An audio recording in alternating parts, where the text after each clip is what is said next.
Hello class, my name is Christian Barrios and today I will be discussing hydraulic fracturing. We all use gas and oil in our everyday lives, from the cars we drive to the planes we ride to our home furnaces. But have you ever thought of how we get those resources? Oil and natural gas play an important role in the world we live in today. There are countless everyday products that couldn't be made without the use of oil and natural gas. As a former equipment operator at Nextier Oilfield Solutions, I can tell you that the way these resources are obtained is fascinating. Today, I'd like to explain how one of the most widely used methods of obtaining these resources, also known as fracking, works.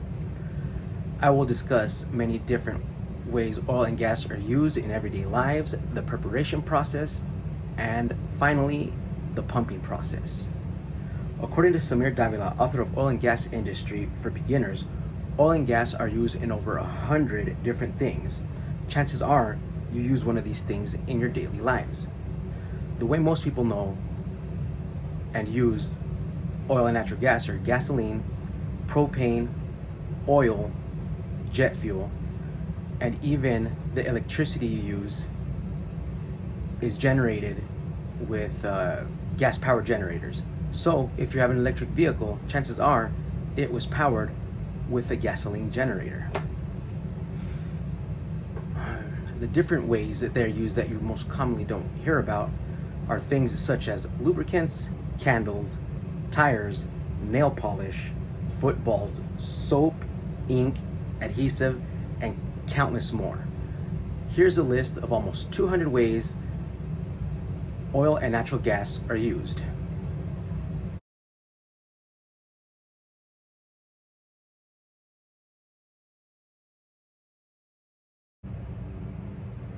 The preparation process of fracking has various factors. I will discuss the ways a site is prepped for fracking.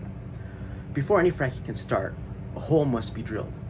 And according to James Spite, author of The Handbook of Hydraulic Fracturing, the hole can be up to 2 miles in length. Initially, the hole is started vertically.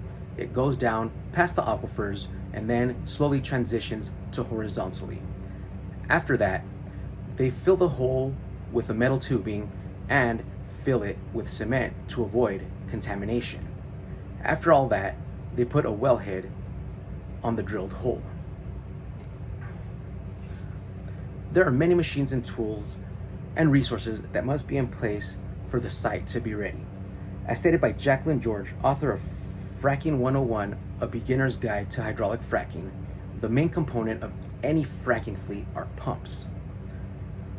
Pumps are very important, and they can be minimum of 18 pumps, 9 on each side, evenly spaced, and they are all connected by iron. That iron is directed into the well so they can start pumping. Each pump has a huge diesel-powered engine that produces no less than 200 horsepower. Next, the blender is needed. The blender is the machine that mixes all the chemicals, salt water, and sand to send to the pumps. Wireline is another factor needed. It preps the holes for fracking. What they do is they send down their guns filled with explosives all the way down the well, and they shoot the gun at a predetermined depth to perforate the earth so fracking can be easier. They consist of at least 4 people on the team, 1 engineer, and 3 workers. Water, chemicals, and sand are another important factor there. Salt water is used to pump down the hole. The chemicals used are friction reducer, or FR, and biocide, which kills all bacteria, and acid is sometimes used if the earth is too hard and they're having trouble breaking it. Sand is mixed to the pumps, down the hole, and it's usually really fine sand. Okay. Next, I will discuss the pumping process. The way it works is wireline sends down explosives to perforate the stage. These explosives weaken the ground to make pumping a lot easier. Chemical, sand, and water are mixed into the blender at a predetermined concentrations and are sent to the pumps. Pumps get the mixture and pump it down the well. So much pressure is created up to 10,000 psi that the mixture fractures the earth, making more cracks in the perforations.